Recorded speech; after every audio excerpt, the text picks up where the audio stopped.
Why do I feel on edge for no reason? Why do I constantly feel on edge? If these are things that you've wondered, you are in the right place. Welcome to Sobriety Bestie. We're going to be looking at what does it mean to be on edge? Why might you possibly be on edge? Why are you on edge all the time? What is it to feel on edge? What does that actually mean? In order to understand this being on edge, it's referring to our nervous system, how we actually feel.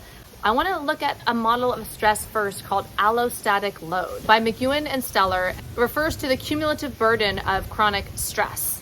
So it's this burden of stress over time. That's the way that I think about it. Something else to note is that high ACE scores, and if you're not sure what an ACE score is, I explain them up here in my ACE scores explained video. High ACE scores, which is adverse childhood experiences, are associated with higher burdens of chronic stress or higher allostatic load. The way that I like to think about this, especially in Sobriety Bestie world, if you've been around here, you know I'm always talking about arousal. And it's so important to understand what this arousal inside of our body is if we want to be free, if we want to heal, if we want to be comfortable in our skin, if we want freedom. And so when I refer to the word arousal here, I'm talking to the activated nervous system, when our sympathetic nervous system, known as fight or flight or the stress response, when we're in that survival response, when we're activated and we feel frustrated, angry, irritated, anxious, scared, any of these sort of feelings of activation or arousal levels, right? This arousal inside of us, when that is not dealt with, when that is not processed, when it is not healed or handled correctly, or in a way that actually dissolves it and lets it be free, it's as if it's like building up, like almost like you're sweeping it under a rug, right? You've heard that before, like I'm just going to sweep that under the rug, act like it didn't happen. Well, the way that I look at it more as like a metaphor, if we continue to have these traumas or these adverse childhood events or these traumatic things in our life or these burdens, we're chronically stressed, either like one big stress at one time or little stresses all the time, these can build up. It's as if we're sweeping all of this, let's call it arousal, under the rug, and it builds up over time. And eventually we end up with what's called an allostatic load. So before, if our baseline of this arousal level baseline was here, so that we oscillate around this, we get triggered, we calm down, we get triggered, we calm down, we get triggered, we calm down, and it's oscillating around this level of arousal. When we have these burden of chronic stress, when these stressors happen in our life or these adverse experiences and they're not healed, right? So we build them up, and what's actually happening is they're not being swept under a rug, right? That's like a metaphor. But what can happen is we can have a new set point. So instead of getting triggered and calming down and going around an arousal level here, our baseline raises.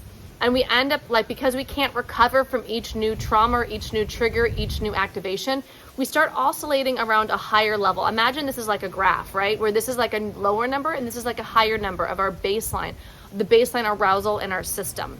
So the difference between where we used to be and our new set point, that's called allostatic load. That's the load on our system of chronic stress, of this burden of stress or of toxic stress that hasn't been handled, navigated, calmed, healed, that we're living with all of that like under the hood, like in our bodies, so to speak. So what affects this allostatic load is, number one, it's this exposure to frequent stressors, whether it's chronic stress, whether it is a few really big stressful events, like more traumatic ones or these adverse experiences, or whether it's a lot of less stress, but all the time that the stress builds up. Number two is a lack of adaptation to repeated stressors.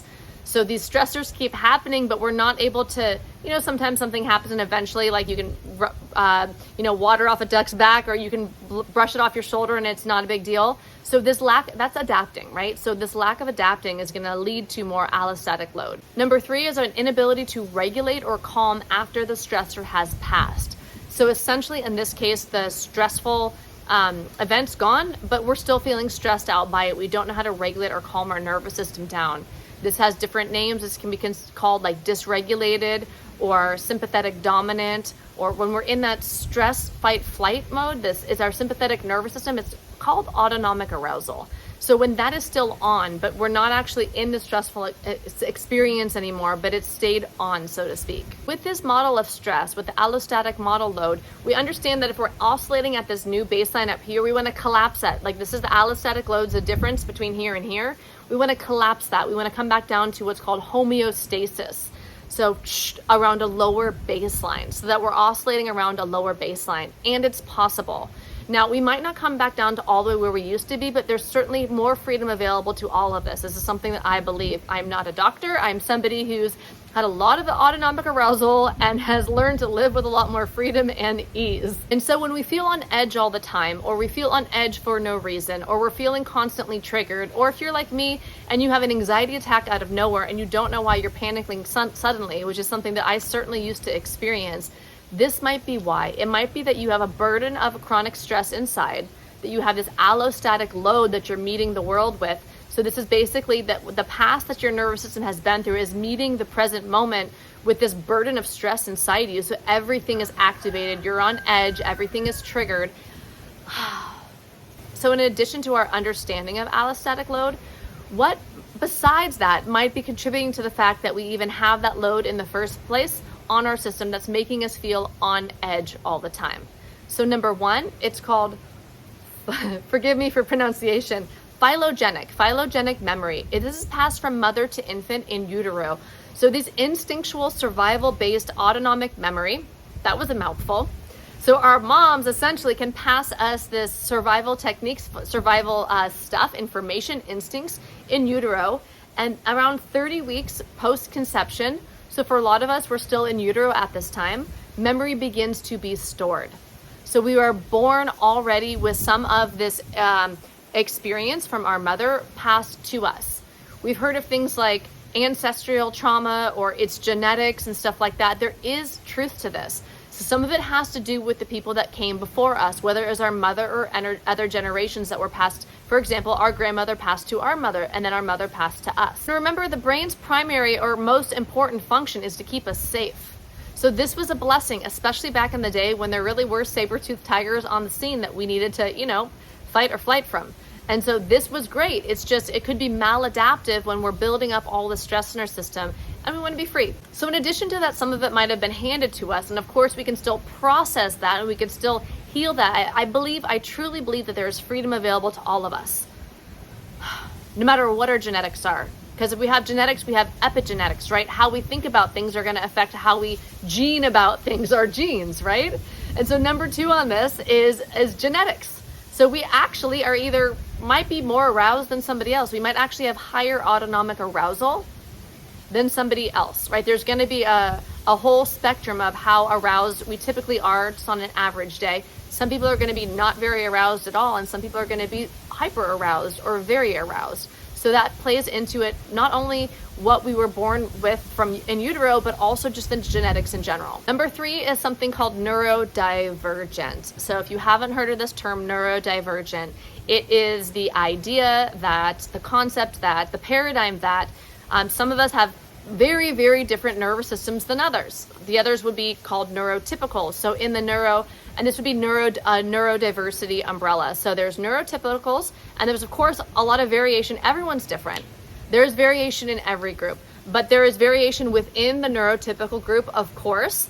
And then there's another group called neurodivergence under this neurodiversity umbrella, and underneath neurodivergent would be things like ADHD, autism, dyslexia. These nervous systems work so differently that they're considered divergent under this paradigm of neurodivergence or neurodiversity. And so if you happen to be neurodivergent, you are going to have a very different experience, likely, of stress, of anxiety, of being on edge, of arousal than somebody who isn't. In fact, if you are an infant and you are highly aroused, meaning that autonomic arousal, when I say arousal, I'm not talking about sexual feelings at all. So if you're like the infants who tend to be more aroused than other infants are the ones who tend to develop into autism. I've read many studies on this. So there are people who just naturally have neurology that is more on edge, more aroused, more arousable, more dysregulated, and that's just what it is. And it's always going to be a little bit more than what is typical. I do still believe there is freedom available to us no matter what type of neurology we have. Freedom to be a little more at ease and comfortable in our skin.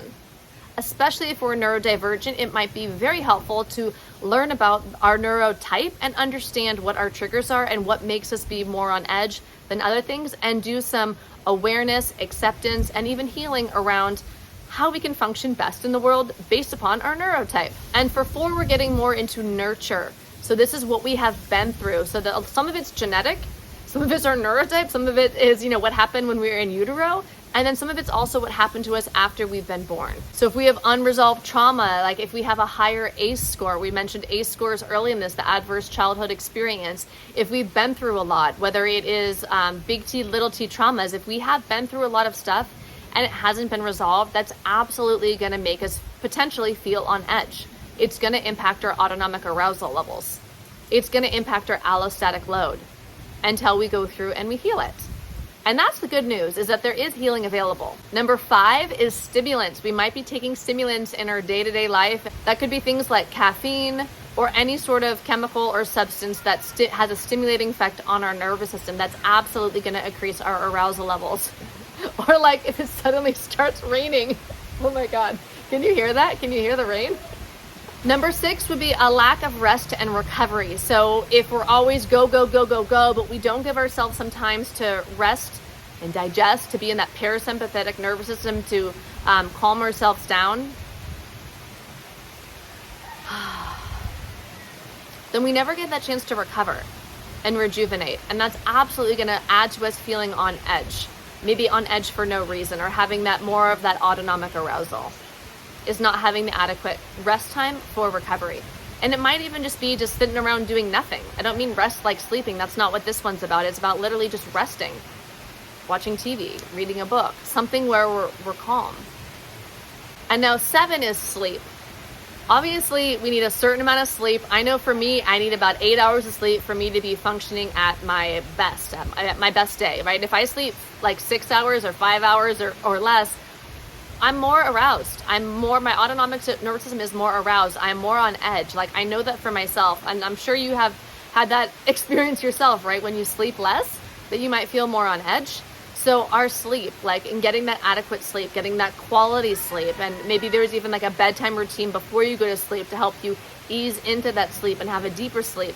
Maybe if you had blackout curtains or no noises, I sleep with earplugs in because I can be sensitive to the noises that I hear at night, right? So however you can get that deep quality sleep, that's certainly going to help you feeling less on edge. 8 is movement. Our bodies like to be moved.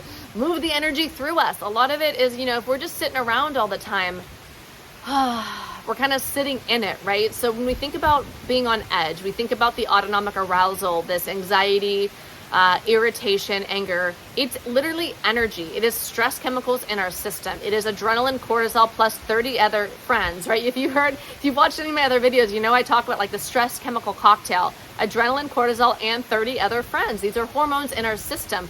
They are buzzing around in our body. And when we move our body, if our bodies are able to move in any way that works for us, even if it's just going for a walk, we can move that through. And as we move the energy through, we're going to feel more at ease, less on edge, less activated, less stressed out. So if you can incorporate movement into your day, that's going to help as well. Another thing that might be helpful, depending upon what your actual experience is, like if you're on edge all the time, then getting into calming techniques and calming practices are going to be super helpful, likely for you. If you're on edge some of the time, maybe noticing when that is. Is it before bed? Is it before work? Is it when you wake up? And then tending to your arousal when you notice that you're on edge, when you're unactivated, when your autonomic nervous system is aroused, tending to that arousal, tending to that activation. Calming it down in the moment. Changing how you relate to it. So if you are feeling super, stressed out, you haven't slept much, you've been drinking lots of caffeine, you haven't been moving your body, maybe it's time for a nap or for some relaxation or some resting. Consciously bringing some of this calming state into your life so you can balance it out and help. Remember, it's that allostatic load is when we're oscillating at a higher level, that new set point that makes us feel more on edge or constantly on edge or on edge all the time. We want that to drop down. And the way that that's ultimately going to drop down is if we bring more of that peace, that restfulness into our life, that parasympathetic nervous system, those calming techniques, those calming practices, anything that we can do to calm our body down. This video has already been long enough, so I'll just leave it here. But what I will say to you is if you want my roadmap to freedom, I've put together a roadmap to freedom From being activated, on edge, aroused, all the way down to being more calm and peaceful. It's something that you can do every day, daily, as triggered, as needed, right? It's a roadmap to freedom. It's my arousal roadmap, and it's at sobrietybestie.com/roadmap. It is there. It is for you if you want it. It will help with all this, I imagine. I can't promise anything except for I truly, truly believe there's more freedom available to all of us, but we got to take action. We got to do the stuff to get the results. So if you get the roadmap at sobrietybestie.com/roadmap, there's also a video that comes with it that will go through and explain everything in greater detail. And it is my greatest wish, and why I really make these videos here, is that I wish you much peace and freedom on your healing journey. And I want you to know, I have said it so many times already in this video, that there is freedom available for you. I don't know how much, but I know that there is freedom available to you, especially if you're walking around with that burden of chronic stress, that allostatic load, that we can collapse that over time. That certainly has been my experience. Well, thank you for watching. I look forward to hearing from you in the comments. Did I miss anything? You want to put anything else in there? Do you want to add anything to the conversation? Or do you have any questions for me? Maybe there's a video that you would like to have me to make. Is there a topic you want me to speak more on? So I'll see you in the comments, and have a beautiful, peaceful day. I'll see you in the next video.